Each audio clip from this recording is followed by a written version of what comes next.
the Bob and Robert Show. You heard it here first because I said it and no one else believed. And if you didn't hear it here first, they are lying. Beware of Bob and Robert Show imposers. Now, Bob, it seems that today we're going to be doing some movie reviews. Indeed we are. We have the movies all in your local and national theaters. Give us the lineup, Bob. Okay, and number one, we have, well, I'd just like to say before we start, that just so y'all get some insight of what's going on. Me and Bob here, we went to the movie theaters and watched every single one of these movies, and we're going to give you our heartfelt, honest opinion. Just lay it out on the table. Yeah, unbiased at all. Just what we think, despite the political undertones, despite the directing, the producing, the terrible writing, the poor delivery by the actors. We're just going to be as fair as it gets, Don't forget the fashion, man. Some of those costumes were just outright unneeded. Yeah, maybe they should call Jenny Craig, if you know what I mean. Yeah, I know. So, we got a lineup here of movies, and we saw them all, and we're going to review them right here. And first up is the ever so delightful... Someone's a guest on our show. Hold on just right here. Hello! It's the Bob and Robert Show. Welcome to the Bob and Robert Show. Would you like to be a guest? We're reviewing movies. Come have a seat, mother. I mean, lady, that I don't know. So we're reviewing the movies, right, that are out this week, and came from the movies. Please have a seat on this table. On the table. I guess. See, we're reviewing these movies. Read the read the list, Bob. Well, we're not in the second grade here. The number one, we have Band Slam. That's right. And I've not seen that one. This is disappointing, Karen. Read the next one. I just came from the movies. I could tell you about that one. Well, which one did you see? The Time Traveler's Wife. The Time Traveler's Wife. The Time Traveler's Wife. Okay, give us some insight. Give us your insight. Well, I cried and cried. That gave us no insight whatsoever. It was a great movie. Would you like to elaborate on that point? Just a little. Support with It was evidence. a little hard to follow, but it was a wonderful movie. I enjoyed it thoroughly. Everyone should go see it. Oh, well, thank you for that insight. That's very good. I have to disagree. That movie was terrible. May I go now? Oh, sure, yeah. Hey, get out of here. So, that was a surprise guest on the Bob and Robert Show. And we just discussed The Time Traveler's Wife. Back to the top of our list, Bob. I'd just like to give my insight of The Time Traveler's Wife, because, I didn't get a word in there. But I would just, it's only, it depends on how your expectations are. If you think it's going to be the greatest thing, it's going to be great. But if you think it's going to be horrible, it's going to be horrible. And so, I would recommend it to your average 18 to 17-year-olds. Because I think it all gives a good lesson of how to deal with house payments and daily living. So now, back to the board. Plus, there's some great commercials in that movie. Previews make a movie, I tell you. I've never seen a toothpaste commercial quite like that one. Magnificent, I must say. Bob, next one. Back to our starting topic. Hit us with the lineup, Bob. Band Slam! Band Slam? Yes, Band Slam. And what'd you think about that? I could have made a better movie in my freaking bathroom! I would have to totally agree with you. Band Slam was yet the most utterly disappointing movie I have yet to see this year. What a waste of $50, I swear. I tell you, the acting. I mean, Vanessa Hudgens. Really. Get out of acting, please. Who is that anyway, right? I mean, horrible.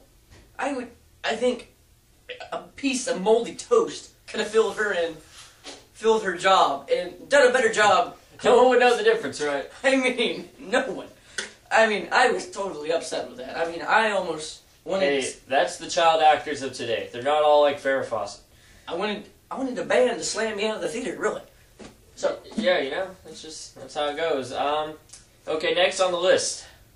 District 9. District 9. I saw a commercial for that. It looked like it sucked. You saw the movie. Oh yeah, the movie sucked too.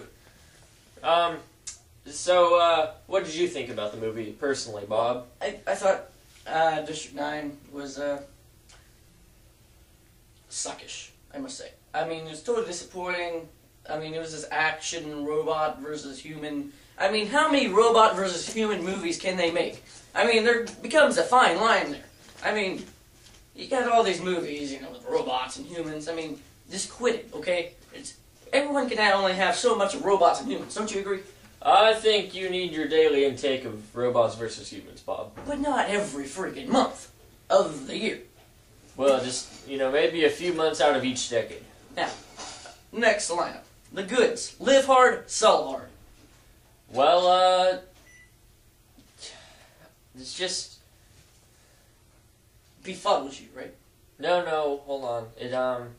Dazzled. No, it just... Incorporated. No, what's the other word for that? Paste you. No, wait, I'm looking for another word. Oh, yeah, it sucked. That's it. Oh, it sucked. It sucked. Well, I would totally have to disagree with Bob here.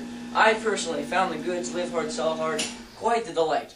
I think if you're looking for your average run-of-the-mill comedy that is pretty funny, but I'll also say, it wasn't original. It's basically a knockoff of the movie Used Cars.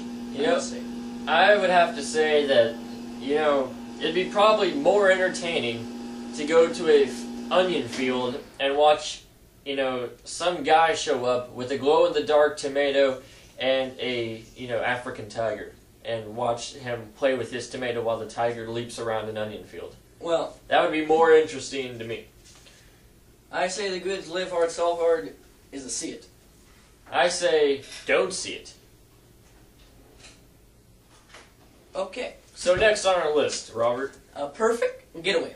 A Perfect Getaway. Now that movie was ridiculously absurd. I mean, I saw it, and when you change character perspectives, you know, it just messes everyone up, and you don't know who to root for, and you're just like, you get angry at everyone, you start yelling at the screen, the cops throw you out of there. Boy, it didn't happen to me, it happened to a friend of mine, but that movie sucked so bad that I wanted to make my own Perfect Getaway from the theater. And I'm going to have to agree with Bob here. A Perfect Getaway was a total massacre of all cinema history. I mean, I've never spent $50 more inappropriately in my life. Bar none. Just, ugh. Yes. Ugh. Ugh. Ugh. Ugh. Don't see Perfect Getaway. And if you do, I'm sorry. we're sorry. Okay, next on the list, Aliens in the Attic. Well, actually, Bob, looked ridiculous. Poor animation, terrible acting, poor writing, terrible directing. I'd have to say that it gets an overall F+ for me. I would have to say Aliens in the Attic was your run-of-the-mill kids. I mean, if you got, you know, 3 5-year-olds, I mean, not 3 5-year-olds, but 3-year-olds and 5-year-olds, like, running around the house killing each other. I mean, throw them into the movie Aliens, not literally throw them in, but put them in the movie theater. I mean, they'll enjoy it, but I mean, for the parent having to watch it, it's almost like getting your nails ripped out with eyeballs, or your nails ripping out your eye. I mean, it's horrible. You know, I heard, Bob, a recent study showed that about that movie, that if you have an IQ over 26.7, that you'll be greatly disappointed in this movie. And that's almost 40% of America has an IQ over 26.7. I would say so. And next up in the list is Funny People. See, I don't think it's that funny at all, you know? Well, I found Funny People your average movie. I mean, I think Adam Sandler. I mean, it's probably Adam Sandler's best performance to date.